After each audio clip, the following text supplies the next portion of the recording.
क्या होने जा रहा है पाकिस्तान का T20 का स्क्वाड जो कि बांग्लादेश और वेस्ट इंडीज़ में खेलेगा। आज हम उसके ऊपर दोस्तों बात करेंगे। जो इस वक्त करंट सिचुएशन है उसको देखते हुए जो पाकिस्तान की एक इंजरी लिस्ट जो चल रही है, बैटिंग में तो सब कुछ ठीक चल रहा है, लेकिन जो बॉलिंग है उसकी जो इंजरी लिस्ट है वो बढ़ती जा रही है। कल एक और न्यूज़, एक और धचका जो कि पाकिस्तान की बॉलिंग लाइनअप को लगा वो था हारिस रऊफ़ की इंजरी की शक्ल में। हारिस रऊफ़ जो कि पाकिस्तान के प्राइम बॉलर हैं, पेसर हैं, जो कि पाकिस्तान की नई बॉल पुरानी बॉल से दोनों से वो स्पेल करते हैं, मिडल में भी आते हैं, एंड में भी बॉलिंग करते हैं, मोस्टली एंड में करते हैं।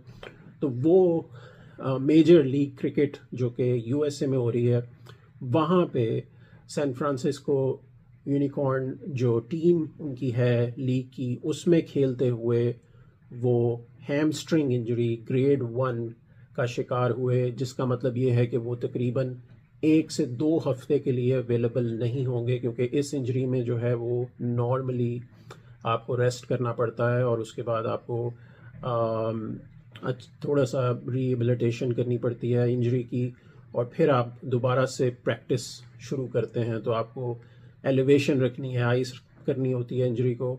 But it is a minor injury, it's not a big concern. लेकिन कंसर्न की बात है टाइमिंग की, बिकॉज अभी इसी हफ्ते पाकिस्तान का T20 का जो स्क्वाड है जो बांग्लादेश ट्रैवल करेगा और उसके बाद वेस्ट इंडीज़ जाएगा, वो अनाउंस होना था। So it's a big blow for Pakistan. Haris Rauf is expected to play not in the Bangladesh series, of course, but in the West Indies T20 series. He might be available during that time. तो उस पे हम कड़ी नज़र रखेंगे।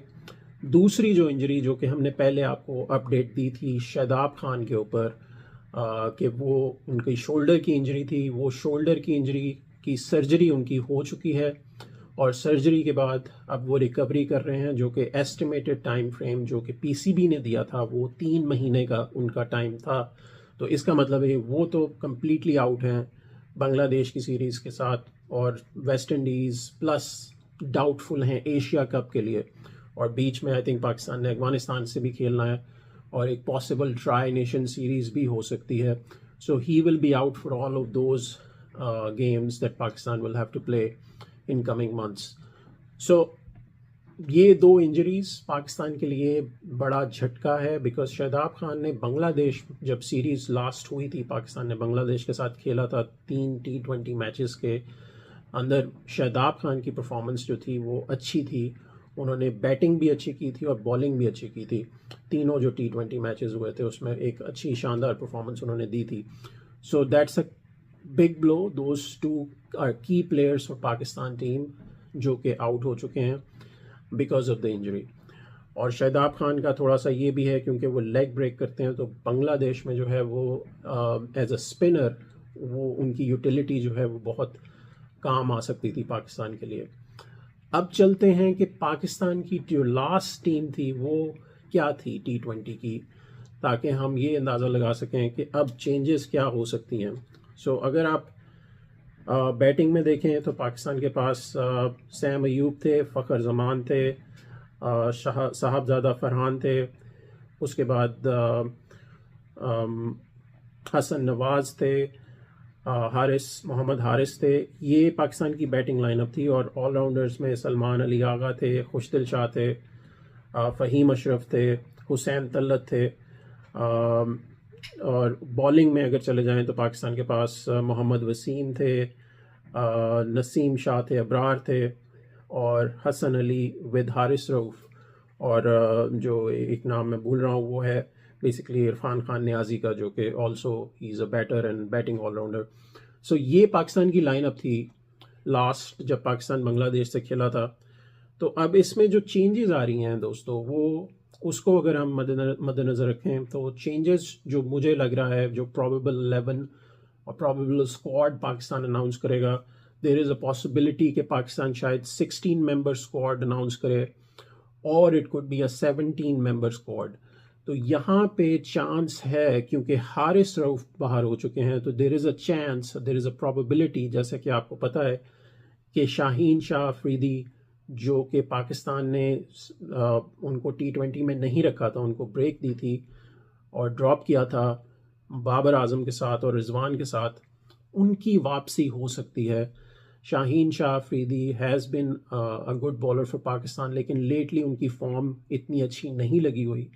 लेकिन यहाँ पे क्योंकि हारिस रऊफ इंजर्ड हो चुके हैं, तो यहाँ पे शाहीन शाह अफरीदी वापस आ सकते हैं हारिस रऊफ की जगह पे।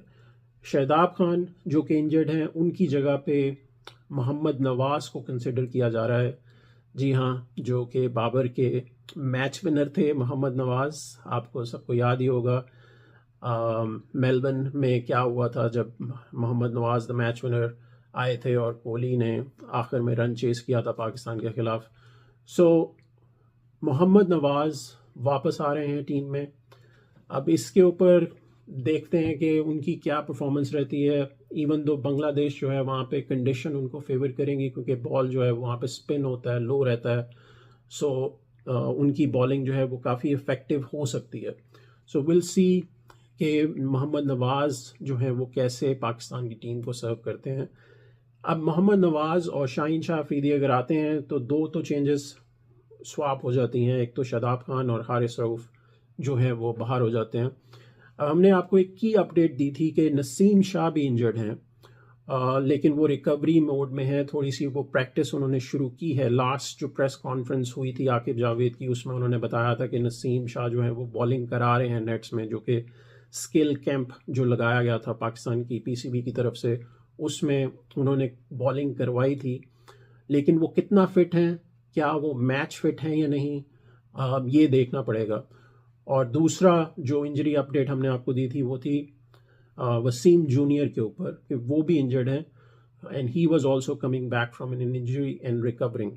सो ये दोनों प्लेयर्स क्या टीम का हिस्सा बनेंगे या नहीं, ये भी एक क्वेश्चन मार्क है।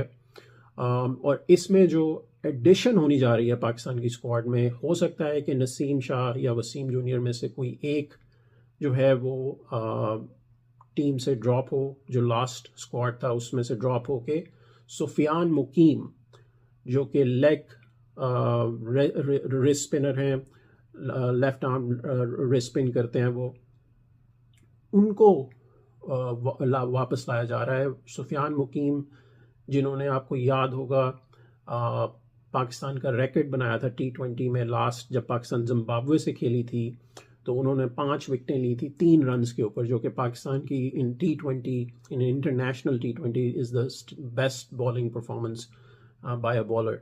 So he is a very good talented bowler और अच्छी वो लेग रिस्ट स्पिन को करते हैं। तो अभी इतना उनको पता भी नहीं है जो कि इंटरनेशनल अरीना है वहाँ पे, कि उनकी जो बॉल है वो पड़ के अंदर आती है बाहर आती है, तो वहाँ पे चांस हो सकता है कि ये पाकिस्तान के लिए एक ट्रम्प कार्ड हो सके बांग्लादेश में, जहाँ पे स्पिन ट्रैक्स जो हैं वो होते हैं। अभी तक सुफियान मुकीम ने 10 मैच खेले हैं और तकरीबन इनकी 18 विकेटें हैं, डिपेंडिंग ऑन के जो उन्होंने परफॉर्मेंस दी है फ़िलहाल पाकिस्तान के लिए। सो सुफियान मुकीम जो हैं वो अगर वापस आते हैं तो एक जो प्लेयर है वो ड्रॉप हो सकता है। सो प्रोबेबल 11 जो होगी वो हम आपको बता देते हैं, जो कि मुझे लगता है कि ऐसा होगा डिपेंडिंग ऑन के जब पाकिस्तान की जो सेलेक्टर्स हैं वो अनाउंस करते हैं टीम को। सो बैटर्स में अगर आप देखें तो सैम अयूब, उनके साथ मोहम्मद हारिस और साहबजादा फरहान, ये 3 बैटर्स जो हैं वो टॉप ऑर्डर पे हैं। फ़खर जमान, हसन नवाज़ और Irfan Khan Niazi, these will be the batters. So ये आपके 6 बैटर हो गए। फिर आपके हैं 5 ऑलराउंडर। 5 ऑलराउंडर्स में अगर आप देखें तो Salman Ali Agha is one of the, obviously he's the captain, he bowls. Then you have Khushdil Shah, Fahim Ashraf, Hussain Tallat, Mohammad Nawaz जो कि आ रहे हैं शादाब की जगह पे। So those will be possible all-rounders. Bowling unit में शाहीन शाह की वापसी हो सकती है जैसे आपको बताया, उसके साथ होंगे बास अफरीदी जो कि आ सकते हैं। फिर है हसन अली जिन्होंने कम बैक किया था लास्ट बांग्लादेश की सीरीज़ में, PSL में उन्होंने बहुत अच्छी परफॉर्मेंस दी थी। और बांग्लादेश की जो सीरीज़ थी उसमें उन्होंने टोटल 8 विकेट्स हासिल की थी और एक मैच में उन्होंने 5 खिलाड़ी भी आउट किए थे बांग्लादेश के। So he is in a good form for Pakistan. दूसरे हैं अबरार अहमद, जो कि ऑब्वियसली बहुत की परफॉर्मर होंगे, और फिर हैं सुफियान मुकीम। सो these are the probables that I'm considering for the Pakistan T20 squad। जो मेरा एनालिसिस है उसके लिहाज से ये टीम बन सकती है, ये स्क्वाड बन सकता है। और नसीम शाह या वसीम जूनियर में से कोई एक इसमें आ सकता है। अगर तो ये 17 मेंबर का स्क्वाड बना तो फिर एक दोनों में से कोई एक प्लेयर जो है वो ट्रैवल करेगा। पेसर्स की ऑलरेडी जो लाइनअप है, अगर शाहीन वापस आते हैं, फिर हसन अली हैं, फिर फ़हीम अशरफ भी बॉलिंग करते हैं, तो उसमें जो है वो फिर एक ऑलरेडी अब्बास अफरीदी भी हैं। So there are 4 pacers already there. So वहाँ पे बांग्लादेश में पेसर्स का इतना ज़्यादा असर नहीं होता as compared to the spinners. So spinners में सुफियान मुकीम और अबरार अगर बॉलिंग करेंगे और उनको हेल्प करेंगे सलमान, जो कि पाकिस्तान के कैप्टन है, सलमान अली आगा, और साथ सैम अयूब भी बहुत अच्छी बॉलिंग कर लेते हैं, खुशदिल शाह भी लेफ़्ट आर्म अच्छी वो बॉल करते हैं। सो मोहम्मद नवाज़ जो हैं वो शदाब की जगह पे होंगे। So there is at least 5 to 6 spinners that Pakistan are carrying. और यही स्पिनर्स जो हैं वो वेस्ट इंडीज़ में जब जाएंगे तो वो भी इफ़ेक्टिव होंगे, क्योंकि वेस्ट इंडीज़ और अमेरिका में जहाँ पे मैचेस होंगे T20 के, वहाँ पे भी पिचेस जो होती हैं वो लो होती हैं, बाउंस इतना नहीं होता और स्पिनर्स को मदद मिलती है पिचेस की तरफ से। So I think this is a good balance team that Pakistan will be selecting. और देखते हैं कि पाकिस्तान टीम कैसा परफॉर्म करेगी बांग्लादेश में। जो दूसरा अपडेट आपको मैं दूंगा, जो कि सीरीज़ है पाकिस्तान की, वो शुरू जो टाइम लाइन है दोनों सीरीज़ की, जो बांग्लादेश की हो रही है और वेस्ट इंडीज़ की हो रही है। सो पहले बांग्लादेश की है, वो शुरू हो रही है 20 जुलाई से शेर बंगाल स्टेडियम में। सो वहाँ पे 3 T20 मैचेस होंगे। पहला मैच जो है वो 20 जुलाई को होगा, दूसरा 22 जुलाई को, और तीसरा जो है वो 24 जुलाई को खेला जाएगा। So those are the 3 games that will be happening in Bangladesh, और तीनों की तीनों एक ही वेन्यू पे होंगी, शेर बंगाल स्टेडियम जो बांग्लादेश का है। और वहाँ का जो लोकल टाइम है वहाँ पे वो 6 PM पे मैचेस जो हैं वो शुरू होंगे, जो बांग्लादेश का लोकल टाइम है, which will be, I think if I am not wrong, Pakistan के 5 PM पे मैच शुरू होगा। So that is for the Bangladesh tour, जो कि 20 से शुरू होने जा रहा है। जो वेस्ट इंडीज़ का टूर है पाकिस्तान का T20 का, जो पहले 3 T20 हैं वो, जैसे मैंने आपको बताया कि USA में खेले जाएंगे, फ्लोरिडा में, लाउडर हिल फ्लोरिडा में वो खेले जाएंगे। तो उसमें जो पहला मैच है वो पाकिस्तान का खेला जाएगा जुलाई 31 को। सो जुलाई 31 को जो है वो local time Florida, it will be at 7 PM। और जो दूसरा मैच है वो खेला जाएगा अगस्त 2 को, और जो थर्ड मैच है वो खेला जाएगा अगस्त 3 को। So the second and third games are back to back, लेकिन पहले मैच के बाद जो है वो एक दिन का गैप होगा। So that's the schedule for the West Indies tour for the T20। ODI पे जैसे मैंने आपको बताया कि वो उस पर हम आएंगे बाद में, अगली एक वीडियो हम करेंगे उसके ऊपर। So thank you so much guys for your support, thanks for liking the channel. Please like, share and subscribe. मिलते हैं अगली वीडियो में।